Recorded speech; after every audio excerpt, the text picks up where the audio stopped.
vim tek një storje suksesi. Diana Morina, edhe pse me profesion mësuese, ajo ka gjetur në dizajn një mënyrë për të shprehur kreativitetin dhe ndjeshmërinë e saj artistike. Për Dianën, moda është një thirrje që e ndjek me përkushtim dhe dashuri të thellë. E fustanet që ajo krijon janë të punuara me kujdes, plot elegancë dhe me një stil unik që i flet grave që duan të ndihen të veçanta.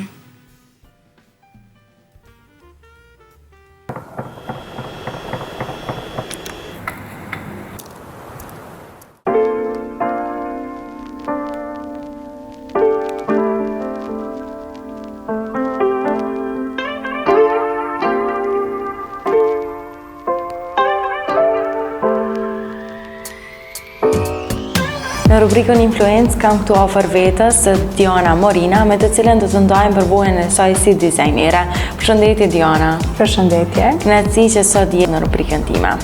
Kënaqësi të jem në emisionin tuaj dhe faleminderit për ftesën. Nisi me pyetjen se si nisi ndoshta pasioni për fushën e dizajnit.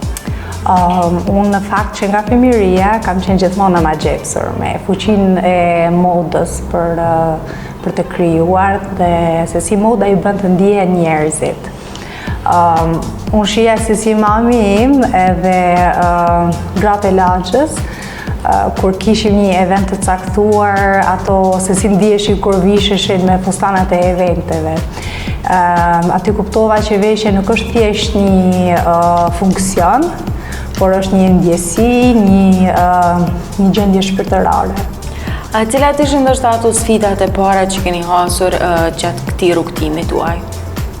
Një nga sfidat që normalisht besoj secili has kur hap një biznes të ri është sigurimi i mjeteve financiare dhe e dyta normalisht rrjeti profesional. Ju tha që e keni trashëguar nga mami, a ka pas edhe ajo këtë profesion që e keni trashëguar prej saj apo jo? Jo, në fakt nuk është që e kam trashëguar, në fakt mami e ka pasion, e ka vërtet pasion, e ka pas gjithmonë. Mami ka edhe makinën e qepjes në shtëpi, edhe ndoshta vërtet e kam atë pasionin. Dashurinë e modës. Dashurinë për modën, nga që edhe ajo e ka pas gjithmonë, e ka pëlqyer gjithmonë. Si ndihet tash që të je në drejt një suksesi të madh ndoshta në fushën e dizajnit? Jo vetëm mami, po të dy, prindërit shpresoj shumë që ndihen krenar. A mund të na tregosh ndonjë moment që ju ka bërë juve të rritenit si dizajnere? Po, tani një nga momentet që unë do kisha vequar është kur një kliente ka ardhur te dyqani, edhe ajo do më thonë pas lindjes kishte shtuar shumë pesh. Edhe donte patjetër të kishte një fustan që të ndihej prapë sikur ajo, siç ka qenë gjithmonë, do më thonë, në peshën ideale. Edhe krijova një fustan për të dhe ajo pastaj u ndjej shumë mirë. Aty kuptova që është shumë e rëndësishme që ti kuptoj vërtet kërkesat e vërteta të klientëve. Edhe nuk është ndoshta thjesht një profesion. Thjesht të ndjekim trendet, thjesht ndjekim trendet, por ti kuptojmë kërkesat e klientëve dhe që ata në fund të ndihen të kënaqur. Unë përshoj shumë lloje të ndryshme të fustaneve, po ku inspirohet Diana për t'i krijuar fustane të bukura? Në fakt, mua për të kriju fustanat e mia me frymëzojnë shumë vajzat që veshin fustanat e mia. Ato janë arsyeja kryesore, vajzat dhe gratë që veshin fustanat e mia. Edhe pastaj ndjesia e realizimit të ëndrrës së tyre më bën të ndihem krenar dhe me veten edhe që i ka plotësuar dëshirën klientëve të mia. Si e përshkruani ndoshta stilin e juaj të dizajnit edhe sa ka qenë vështirë me gjetë një stil që i përkesni ju, po edhe të tjerët e dojnë ndoshta?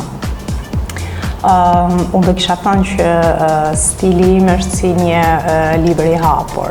Do të thotë secili mund ta gjejë veten. Do të thënë momentin që klientja vjen këtu, dëshirat e saj realizohen në mënyrën më të bukur, në mënyrën më të mirë. Dhe një nga koleksionet që kam, për shembull koleksioni Bloom, që shikoni këtu që kam përdorur ngjyra të hapura, kam përdorur ngjyrën pink dhe ngjyrën vjollc. janë ngjyra që simbolizojnë lulet dhe janë frymzuar nga sina e verës. Kam edhe fustanin blu që do t'i shikojmë pastaj të gjithë bashkë, dhe aty jam frymzuar nga deti.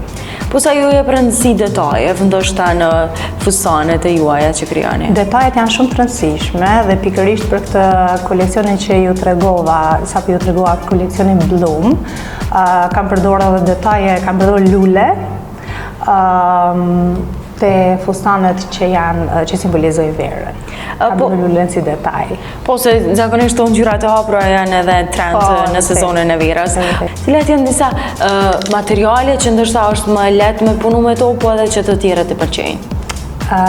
Ma lehtë me punu me to janë materialet që janë saten, zharse, sepse këto punohen me makinë industriale. Ndërsa ka materiale që janë edhe më të vështira për të punu. Po si e shihni ju ndoshta rritjen e këtij profesioni në Kosovë dhe vlerësimin e tij?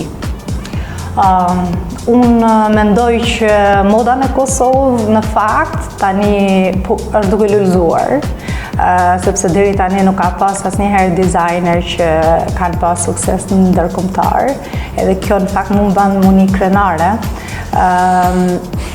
Unë jetoj në Tiranë edhe kur dëgjoj pastaj që në Kosovë ka arrit një X designer që të bëj fustane për Beyoncé ose për persona të ndryshëm dhe të famshëm, ndihem krenar për vendin tim. A mendoni se dhe ju do arrini këto suksese? Është një synim juaj? Unë shpresoj. Por që synimi im është që jo vetëm të arrite njerëzit e famshëm, unë kam dëshirë që ta gjej secili veten. Unë mendoj që së pari personat që jetojnë këtu në Kli, në komunitetin tonë, të jenë të kënaqur edhe të veshin fustanet e mia edhe pastaj hap pas hapi edhe me gjerë. A keni një këshill ndoshta për vajzat që janë në hap të parë ndoshta të këtij profesioni, po që kështu është mendon një mesazh të bukur që ndoshta i motivon sadopak? Unë do ju thoja që nëse e kanë vërtet pasion të madh, ta vazhdojnë edhe mos ta lënë, sepse të kesh një pasion shumë të fortë, të jep një shtysë shumë të madhe për të vazhduar edhe për të bërë hapin e parë. Unë falenderoj shumë Diana që ndove me neve sadopak këto përvojat e juaja si dizajnere, për mua ishte kënaqësi. Faleminderit juve për ftesën, ishte kënaqësi dhe për mua. Shihemi prapë. Gjithë të mirat.